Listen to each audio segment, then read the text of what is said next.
Welcome to the channel. I am Lady P, it's your girl, and we are back again for Love and Marriage Huntsville. This is season 3, episode 3. I don't even know what the title is, but let's go. It's episode 3, and in this episode, let's just break it down with the cliff notes. I just broke it down like this. The things that basically happened in the video, in the episode, it's like Mel and Tisha basically try to mend their fences. Tisha and Marceau are not having sex. Tisha and Marceau are basically, they basically set Kimmy's baby up for failure. Martell is a snake that has never gone away. And Destiny's karma is coming back, or she's the karma that's a B name, Tiffany, I guess. All right, so let's start out with Mel and Tisha mending their fences, and Tisha comes over to Mel's house. She hasn't been over to Mel's house, and she brings over her new chocolate champagne, which don't none chocolate sound good to me, but anyway, I mean a chocolate man do, but anyway, she talks about them being so busy and this, that, and the other, and she asks Mel how she's doing. Mel is telling Tisha that she's doing good, she's enjoying the single new her, and how she can take flights and stuff like that now, and you know, take a flight anytime now. But we all know a single mama can't take no flights, pick up and take no flights anytime. But anyway, you know, I think both of them was just kind of lying to an extent, because Tisha was saying, oh, I'm loving, you know, I love this Mel and blah blah blah, and this is how we started, you know, started our friendship at the spa and blah blah blah, this or whatever. I was like, I don't even know if Tisha is being, you know, being true for herself. But anyway, but it was cute. I think there was some sincerity in that little exchange, but I think, you know, they was lying to a degree too. But anyway, I digress. But it was nice to see them together and not fighting and throwing daggers at each other. I mean, I think anytime grown women can try to mend their fences and get back to a place where they, I don't know, you know, were friends or trying to be friends, because before the show started, we're to assume that they were friends. So, yeah, so it was nice to see that, that they were trying to get back to that old friendship again. And Mel was giving her good advice, and Tisha was basically saying she was, you know, she's married to one of the Scott brothers, and they don't really take good advice when it comes to like therapy or counseling and stuff like that, because she's trying to get the romance back in their marriage and getting back to going on with that. She's going to Houston. They're starting, trying to get another restaurant or bar in Houston. There, I guess it's called Black. And they're so busy and stuff like that. And she and Marceau are doing FaceTime there. And she's telling Marceau, you know, we need to have some more intimate time, or have some, you know, romantic time. And oh, it was one thing Tisha was talking about, you know, when she went to the sex toy shop with the girls, and she was like kind of closed off to the sex toys and stuff like that, because I guess she had went previously and she had tried to get like a sex toy or something, and Marceau had kind of like shut it down. Girl, I'll just be like, and I was watching somebody, and they was talking about which one out of the two are the rigid ones in the relationship, and they was saying how Tisha seemed to be the more rigid one in the relationship. So I was just cracking up, because, you know, it's rumored to be like Marceau be out there doing all the kind of stuff that he want to do out here, possibly with these other chicks. But Marceau is kind of trifling to me or whatever, because Marceau was like, yeah, let's, oh, so you want to have more sex or whatever. in the conversation with him and Tisha, Marcel was game for talking about having this conversation about sex and stuff like that, but he was just cut to the chase. Also, you want to just do it. And she was like, well, I want to have, you know, be more romantic or whatever. And most women like to have a little foreplay before we getting into the business or whatever and getting down into it, because a lot of things is mental. But you know, every man don't understand that or whatever, but a good man does understand that. You know, a smart man does understand that. And it benefits you so much if you understand that. But anyway, so he just cut to the chase and was like, so you want to have more sex? And she was like trying to tell him, well, yeah, I want to have more sex, but you know, you gotta stimulate a girl first, babe. I mean, but he didn't get it. But anyway, basically that's what she was saying. But in so many words, you know, anyway.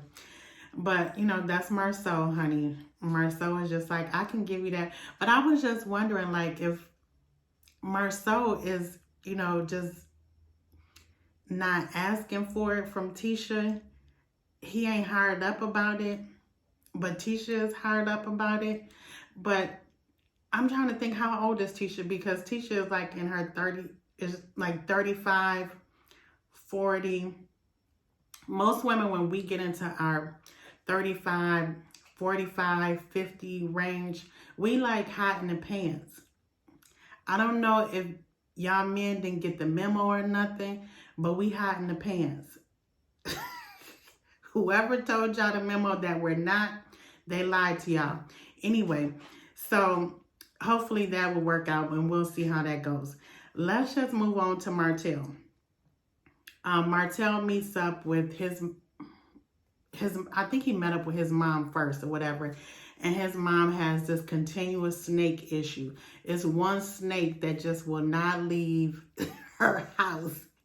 And I just thought it was so funny because she got this snake of a son that she always is dealing with and is always on his team.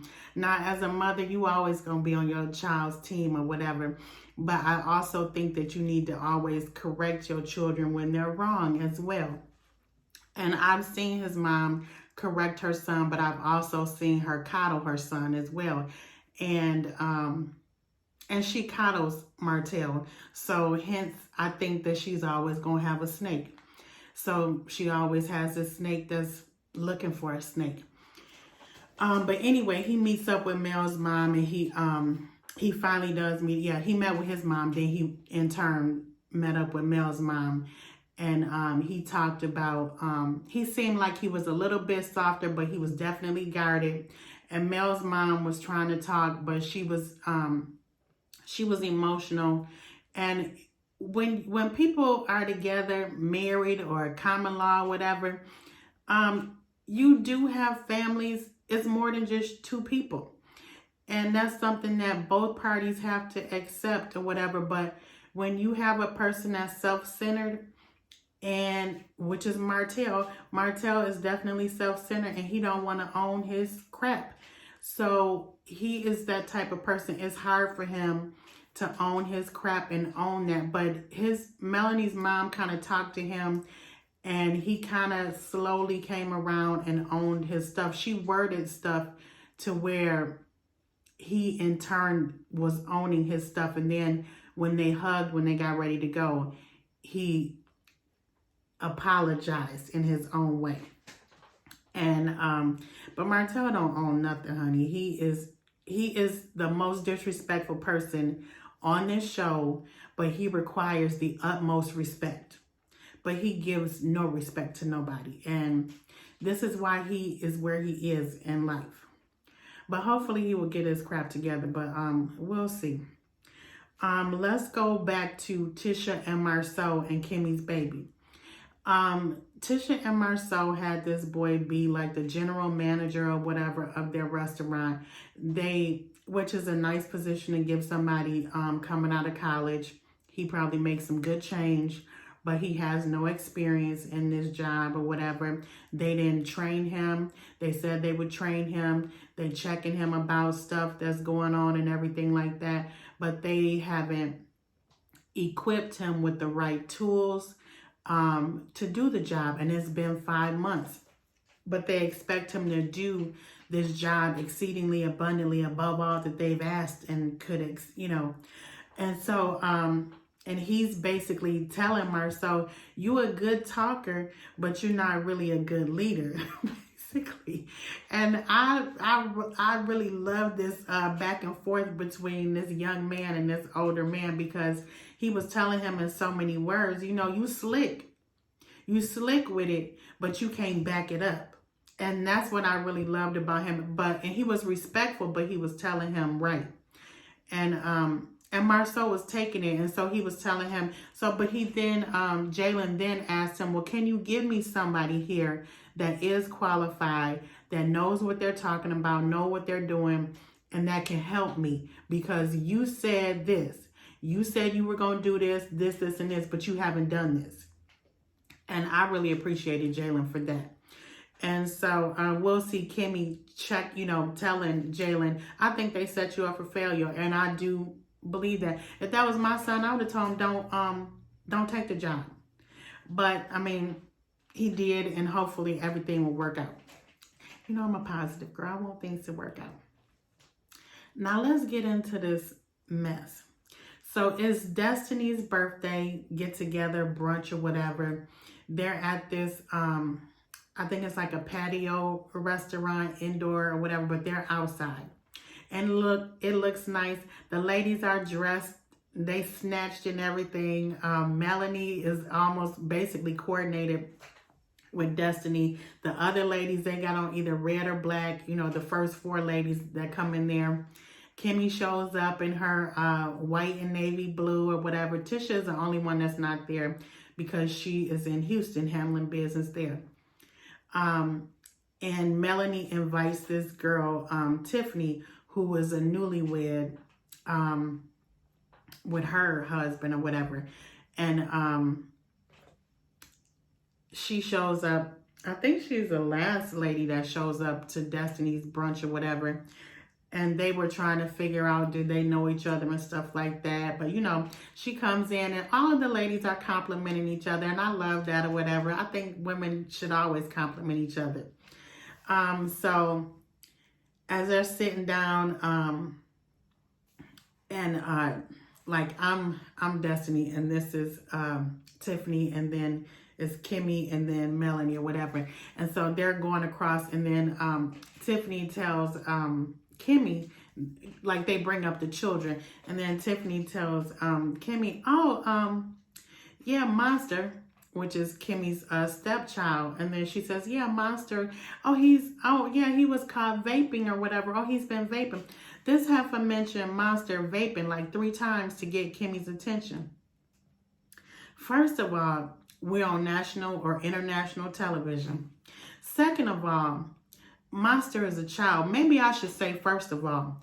First of all, Monster is a child. He's a minor. Second of all, we on international television. Third of all, heifer, don't you got children? Don't you have a child? I can't stand a heifer, and I'm trying not to curse. I can't stand a heifer that have a child, that if you came for her child, she would probably have a conniption fit. I can't stand a heifer that come to a party that wasn't really invited by the host, that come to a party and then want to spew venom. She another snake that want to spew venom on another mother. And that's the first thing that come out of her mouth is venom, okay? So then, Kimmy, who knows how to, diffuse the situation, she just diffuses the situation and says something like,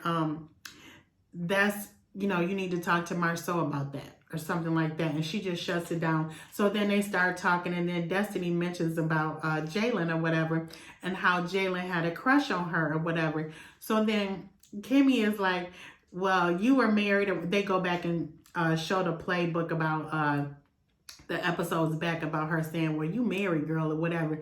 Well, Kimmy is like, well, the heifer ain't married no more or whatever. And she like, what? And then so Tiffany is like, you married? And she like, they're like, well, not anymore. And then she was like, oh, that's where I know you from. And she says, yes, I remember you were with LeBaric or whatever, and I saw you the night before or something like that, and I said you look nice or this, that, and the other. I saw you the night and the night before, and then I saw you the next day, and I said that you look nice, and you said that wasn't me or whatever. Well, then Destiny is upset, and she's like, so she remembers this incident. Excuse me. She remembers this incident, and she's like this beat. And she's like, that's not how you remind me of how you and I know each other. That incident, first of all, you don't come to my party. I didn't invite you. You don't come to my party talking about this woman's child, stepchild, in a negative way and bring that up. And then you come here and talk about this incident with my man that's negative. And now I recently divorced the man, and then you bring this negative situation up. So then then Destiny gets up from the table at her own party and walks out and goes to the bathroom and leaves this heifer here. I would have told that heifer, you need to leave, okay? You need to leave because you were not invited. So as Destiny goes to the bathroom, now mind you, when Destiny came to, I'm just going back, when Destiny came on the scene, she was doing the same thing this heifer did. That's why I said, Destiny's karma is coming back to bite her. But it still doesn't matter when it's your day. Karma can come and get you. But dang, for real, on your birthday? So that's what I'm saying. So while Destiny goes to the restroom, this Tiffany chick is in her confessional talking about Destiny is overreacting, and if she can't handle what I'm saying, she's just doing too much or whatever, and she's okay or whatever. She's just doing too much and blah, blah, blah. This. No, B, you out of line. Wait until you at Mel's party, or wait until you at Kimmy's party and say that about Destiny. Don't come to Destiny party. But that's the perfect karma though. But to me, Tiffany is totally out of line. But I think that Tiffany is going to get her crap back, because the dirt on Tiffany is that she surprised her own husband during the pandemic with a wedding at this new baseball diamond. Girl, who's surprising they boyfriend or fiance with a wedding? I don't know. I ain't never heard of such a thing. A girl like me would like to be surprised with a proposal and a wedding all in the same day. I'm just letting my husband know, okay? You can propose to me and marry me all in the same day, because I don't like to do all that planning, okay? Y'all let him know that, okay? But I don't, where these women come from? That's all I want to know. But where do you come from? Where do the women come from that you just joined in the group, but you bring in the foul, nasty smell and the odor and the stench to it? You come in here talking about this child. Now you can bring the funk with Destiny, but why are you talking about this little boy? He vaping. What's your child doing, girl? What is your child doing? What's your stepson doing? I don't like that. And why you rushing to get married to this man? Why you planning well, we all plan our weddings or whatever. But why you planning a wedding and surprising your man? What if he want to marry you, girl? He wanted you to be the forever girlfriend. You should be thankful that man went on and married your tail. But that's love and marriage, Huntsville. We make up to break up or whatever, or break up to make up, however it goes. That's episode 3 of season 3. It's real good. And that was the #1 show over the Olympics. And the Olympics is good, y'all. But it was the #1 show over all of the shows that came on over the Olympics. That's crazy. But anyway, it's Lady P. I'll holler at you. I done lingered too long. Thanks so much for watching. Thumbs up the video, leave a nice comment, and subscribe. I'll holler at you soon. Be blessed, and I'll talk to you. Bye.